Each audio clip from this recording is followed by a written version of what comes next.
Hello, my friends. Today I am going to show you how I made this box. I made this box for my daughter's birthday that is approaching very soon. She's turning 13. And I wanted to make a box, and inside this box is going to be her present. For this box, I use box joints, as you can see. I use maple, ambrosia, and walnut. And it was my first time ever making a handle. So let me know in the comments below, what do you think about the handle? So let's go and I will show you exactly how I made this beautiful box. Now I want my box final length dimension to be around 9 inches long. So I'm going to cut two boards for the length around 8 inches because we will have the walnut pieces in the end that will make the extra inch. So we'll cut two pieces at 8 inches, and for that I will be using my cross cut sled that I made. So let's do that now.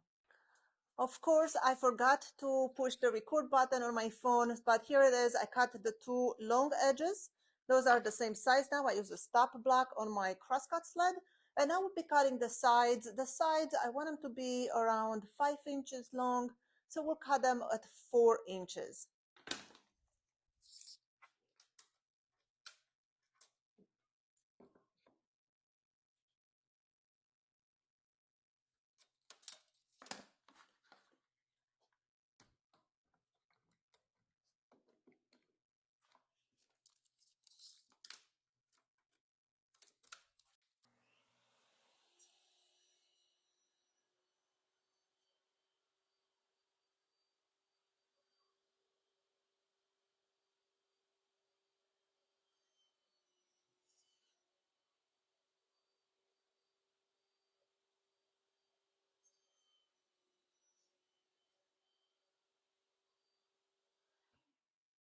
And now that we have our 4 pieces cut out, it's time to move into the box joints. For this, I will be using the Incra box joint jig and a dado set. I'll put a link in the description below to the jig and the dado set that I like to use.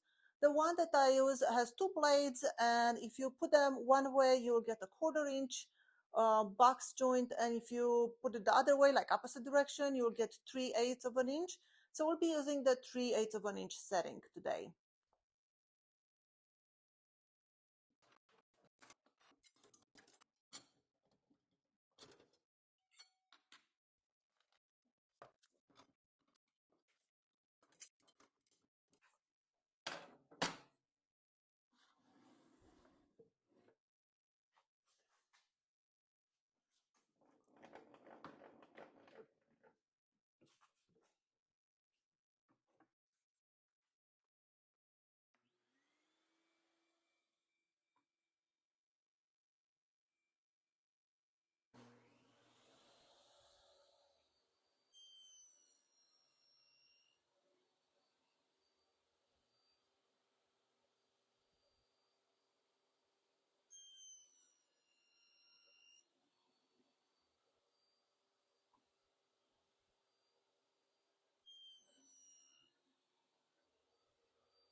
we are the next morning. I just took the pieces out of the clamp and they are looking pretty good.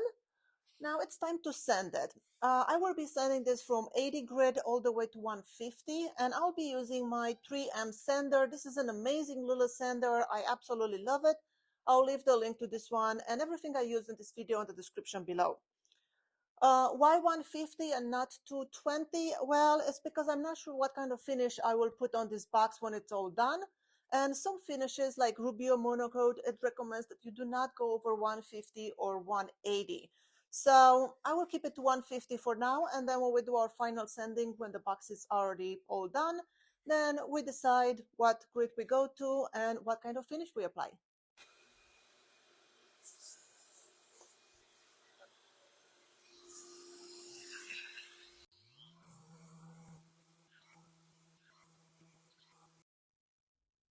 Now our pieces are sanded, and this is a close-up of what they are looking like.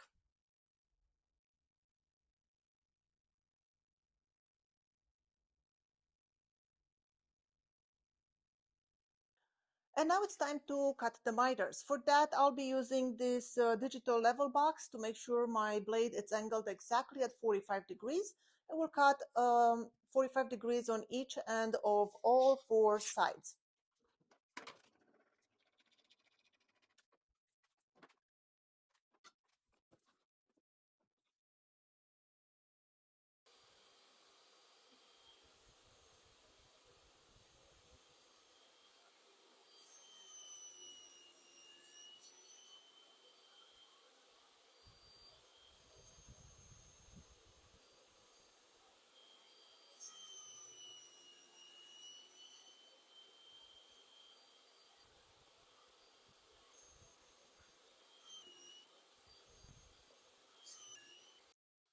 And now it's time for the glue up. For the glue up, I am going to use blue tape and I'm going to use Tide Bond 3 because that's what I have in the shop.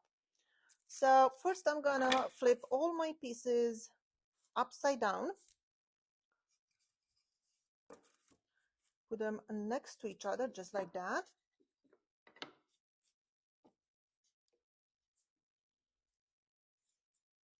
And then apply some blue tape to connect them to each other. Make sure they are lined up as good as you can. There's one.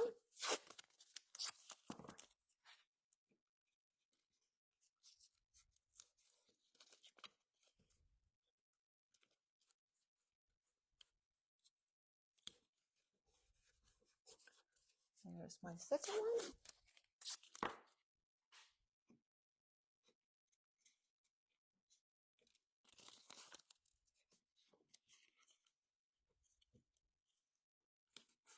Third.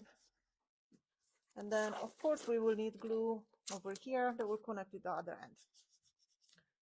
Now I will carefully flip this over, just like that. And we get to add some glue.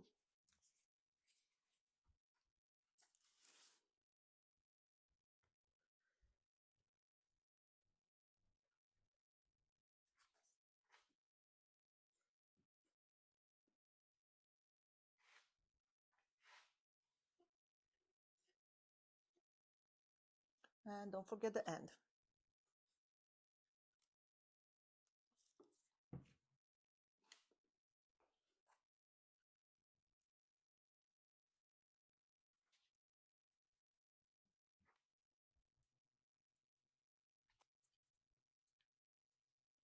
All right, now that we apply the glue, we have to carefully fold our box, just like that. 1, 2, 3. Let's see, this is like Judgment Day. See if we did good miters. All right, and now I have to make sure I seal this last one, make sure it's lined up. I'm pulling a little bit on the tape as I stretch it over to make sure it's a tight fit. Something like that. It's not bad. And of course, I take my trusty wet wipes. I love these things. They never get dry. They're big. and I use them so much.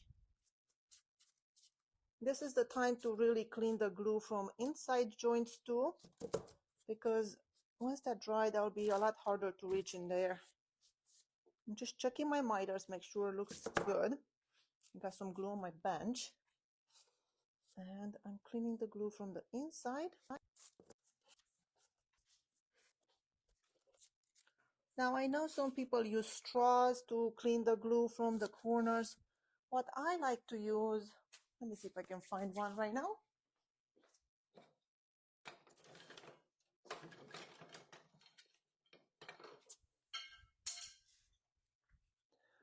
What I like to use is a piece of scrap that I cut a 45-degree angle on it, and I'll just put my wet wipe on it, just like that, and then I'll run it in the corners, and that will really go in the corners and remove all that squeeze out. And now you can apply pressure by using one of those band clamps. I have some in here. You can use some of these band clamps to put pressure all around it. For boxes and smaller projects, one of my favorite things to use, it is just, let's see, I had some in here, just rubber bands. I usually save them when I order herbs or vegetables from the grocery store, and they come with these rubber bands. I like to save them because I will use them to put pressure on my boxes. Let's see if these rubber bands are big enough. Just like that. There's one. And then I'll flip it over and I'll put another one. And there should be plenty pressure to hold my piece down. I have some glue on this paper, so I'm gonna throw that one in the trash. And let's see. You really don't want to leave any kind of glue residue because the finish is not gonna stick to your thing anymore, and then you will see weird spots. So make sure I wipe off everything. I will show you what our miters looks in a second, and then we will get working on the bottom, the top, and maybe a handle. I've never made a handle. I have no idea how I will do it, but I'm sure we will figure something out. So let me get this close to you. You see, so far you can tell our miters look very sharp, very nice. And then our inside glue squeeze out got cleaned up pretty well, so we have no weird residue. Now off camera, I cut 2 pieces of wood, and this is just a few millimeters bigger than my box. This is going to be the bottom and the top. So the bottom one, we will just glue it like this. The piece of wood, it's just a few millimeters bigger than the box because I will be using a router to flash cut it and make sure that it works perfectly with my box. And then the top, I'm gonna leave it as it is for now. We will be cutting rabbets to make it fit perfectly. And once I glue the bottom, we will work on the pull for the lid. I've never made one before. I'm not sure how I'm going to do it, but we will figure it out. For the lid pull, I'll be using this flat tooth blade from Ridge Carbide. You need a flat tooth blade for what we're gonna do next. Now with the flat tooth blade installed, I will be using this 3/4 inch piece of walnut, and I will run a groove through it. I'm thinking for the pull, if we make a groove and we inlay one of this ambrosia maple in it, that's gonna look pretty good and kind of tight everything together onto the lid. So that's what I'm gonna do next.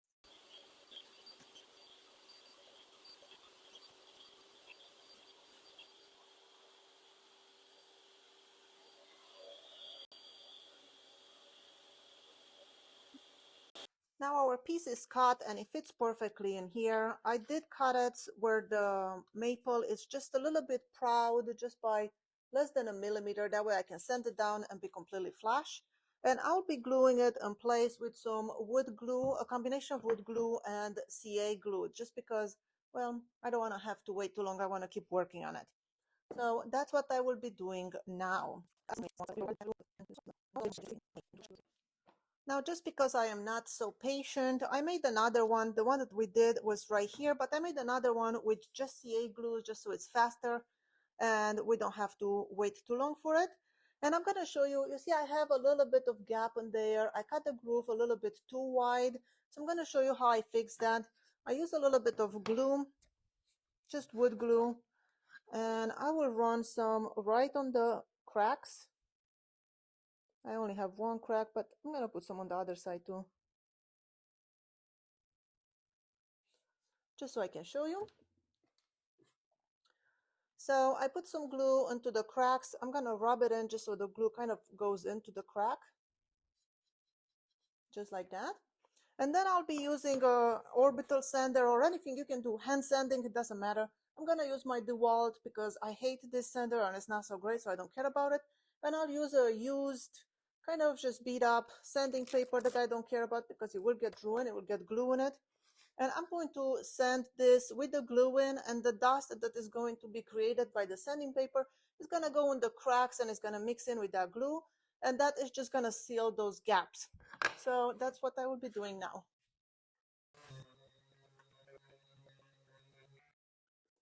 And that completely sealed the gap, and now we have no cracks at all. Everything is flush and nice. Now what I'm thinking to shape this into a handle, I'm thinking about taking it to my miter saw and just cutting it 45 degrees or whatever angle that will just cut it inwards like this and then opposite on this side. And that way we get like an ergonomic pull that you can hold onto to, you know, open the lid.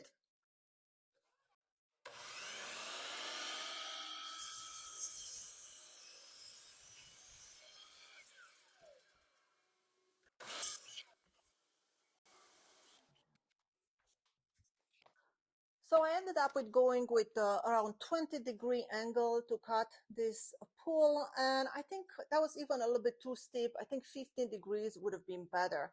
Also, one of my sides is just a little bit thicker, so I'll just rub this on some sandpaper and thin it out so it looks just like the other one.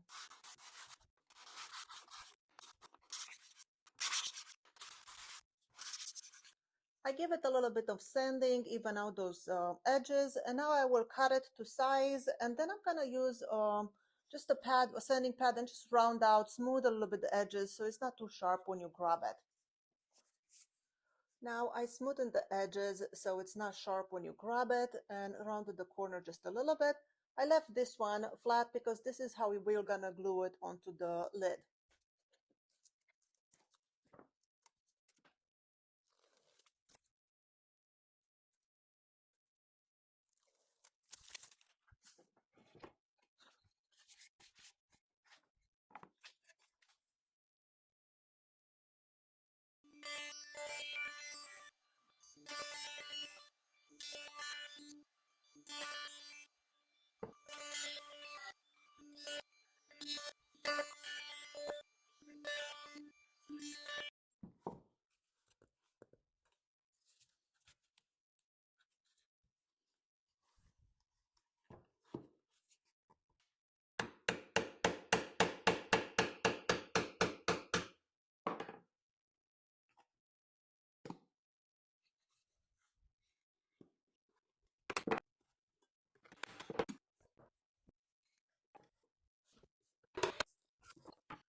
Now, I don't know if you guys caught that. I used double-sided tape for the lid to temporarily put it in place. That way I can use the router bit to make sure that I cut it to the exact size of the box. And my mistake was I did not mark where which one was the top and which one was the bottom. So when I went to take the lid off, I was confused. I didn't know if it was the top or the bottom. So I had to use a chisel to pry it open because it was not coming apart, and it turned out that was the bottom. So I completely took apart the bottom that we glued, and it's been sitting there for a few hours. So then I had to sand it down and glue it back in place, and I will let everything dry, and we'll come back in a few hours to see how it looks. We'll do the rabbet for the lid so it sits nicely on the box, and then I will show you what is my favorite finish for putting on boxes. So we'll see you back in a few hours.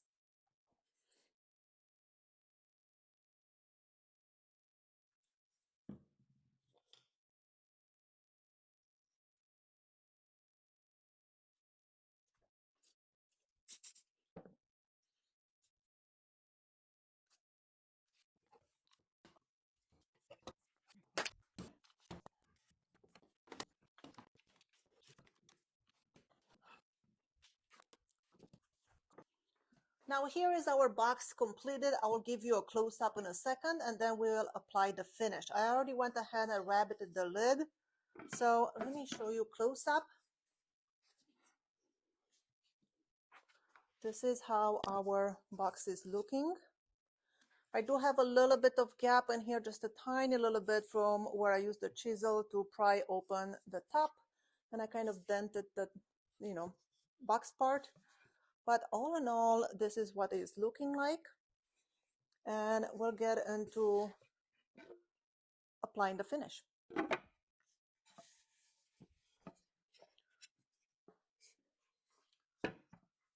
For the finish, I will be using this Osmopolix oil. It's a wax-based oil.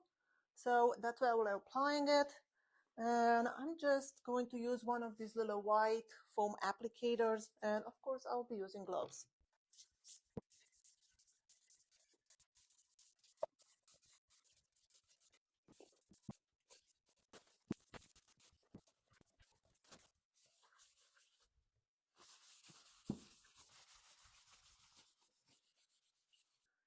And here is our complete box. It looks beautiful. As you can see, the lid is pretty. I love the detail. I love the way this ambrosia maple goes with the walnut. I think it's going to be super, super useful, and my daughter was going to enjoy it for many years to come. I hope this was helpful to you and you learned something new. Thank you so much for watching. My name is Kyla Ewing, and I'll see you in my next video.